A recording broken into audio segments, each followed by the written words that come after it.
The views and opinions of the following program may not necessarily represent those of the staff, management, or ownership of KSLR. Adam McManus. We are here today to demand our legal rights. We are productive members of society. They might even be, at first blush, nice people. We deserve to have equal rights. But all of that is irrelevant to the institution that God himself created in the Garden of Eden. And now, Adam McManus. Caleb Walsh is a 19-year-old college freshman, and he's created a new Christian quarterly magazine called Testify. He joins me from Florida. Then at 3:30, good old Joe Biden credits the stimulus for a fire station funded under Bush. Not surprising, he's got his foot in his mouth again. 4 o'clock, my personal CPA, John Sabatino, sponsor of the Adam McManus Show, answers your tax questions as tax day is looming right around the corner. 4:30, a federal judge who threw out a lawsuit by a retired military officer challenging Barack Obama's eligibility to be president because the subject had been, quote, blogged, texted, twittered, and otherwise massaged, unquote, now has backed off threats to impose financial sanctions on the officer's attorney. 5 o'clock, Treasury Secretary Tim Geithner looking to fire some more CEOs. And at 5:30, a University of Maryland student union to screen a pornography film. It's all next on the Adam McManus Show.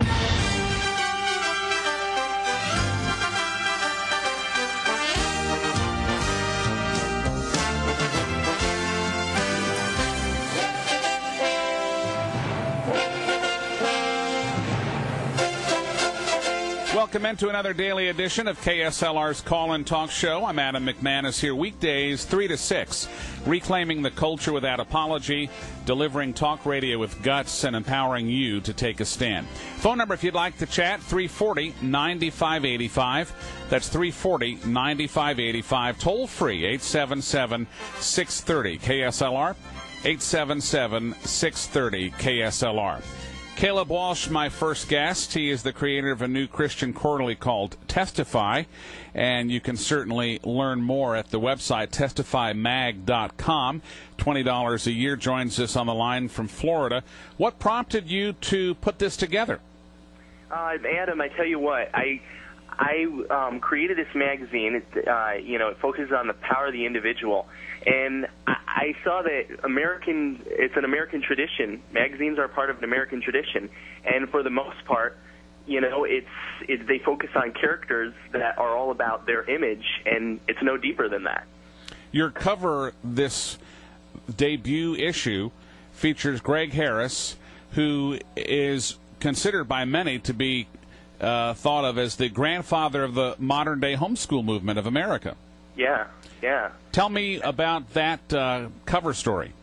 I tell you what, I had met Greg Harris, and he fascinated me. He has a church that is very unlike anything called Christian nowadays. You walk into the church, there'll be a conservative Mennonite standing next to the contemporary person with blonde highlights, and yet they all get together in unity in the same body of Christ, same church. I was fascinated by this and how he's able to bring Christians together in a unique way. He has a message of the Great Commission lifestyle. And so I said, I just called him up and I'm like, hey, would you do this cover story? And he's like, you know what? This is what I'm trying to do right now. I'm trying to write things down. I'm trying to let people know. I'm trying to get people involved in this Great Commission lifestyle, getting Christians together, unifying the body of Christ, and doing it the way Jesus did. Caleb Walsh, my guest, 19-year-old college freshman from Florida, creator of a new Christian quarterly called Testify. Its debut edition came out yesterday and is $20 a year for the 4 issues. The website, again, testifymag.com.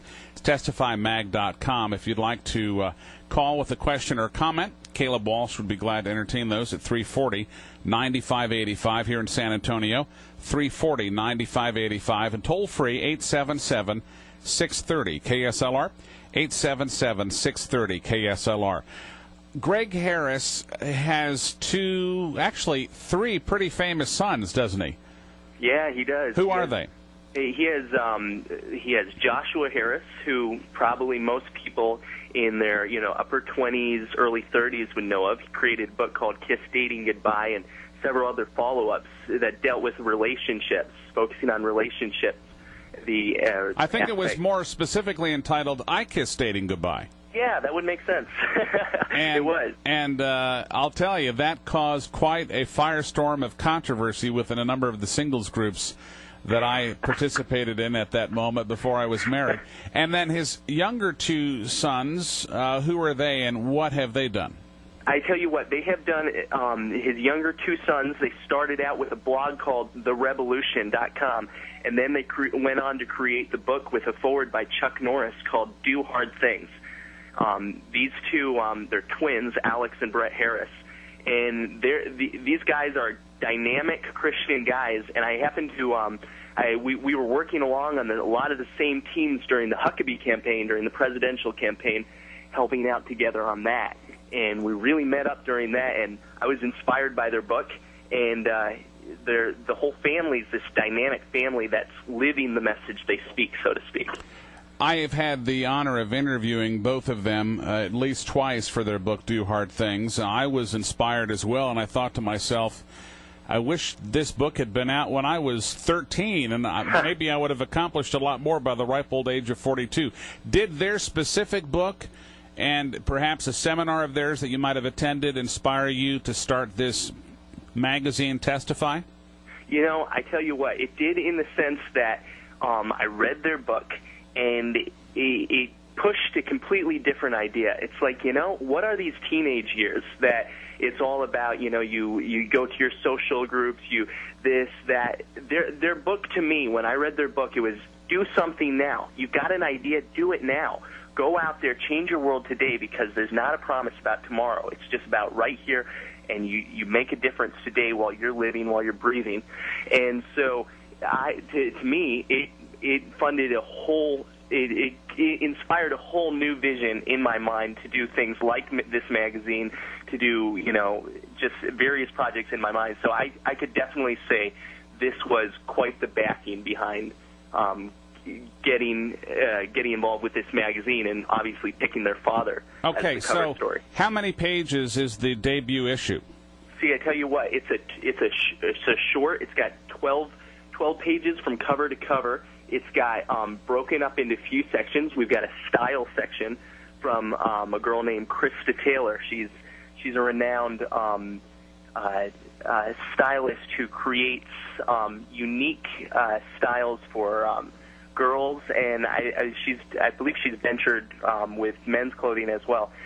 Basically, and then it's broken into a real focus on this issue is the New Testament church. So we focused on missionaries in Thailand, in Burma, Thailand, and then we focused on some missionaries from Ghana, Africa.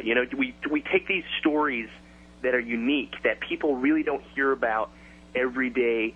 It's something a little bit different, because if you think about it, magazines are on the down right now. Magazines don't sell, but special interest magazines is what people are after. And so who is your demographic audience? Who are you trying to reach? Age range, socioeconomic status, etc.? Yeah, no, I would say I'm trying to reach everybody from 18 to 35, and then you know what? We pulled the Greg Harris crowd in there, so we've got even that. So, the original demographic with this was, from 18 to, mid-30s. And who would you compare it to? What would you compare it to in terms of other magazines we might be familiar with? I'll tell you exactly. It's like People Magazine, except exactly the opposite. In the sense, People Magazine focuses on the individuals, people, what's going on in everyday life, except it focuses on people who are just obsessed with their image and people who don't point beyond their image. Does that make sense? It's in the sense people who their lives are a living testimony to what they say, and it's not just all about, hey, this is what's going on in my life. This is just... Well, I would say on the positive side of People Magazine, especially for the 18 to 35-year-old, the articles are short. There's lots of pictures. Yeah. And ultimately,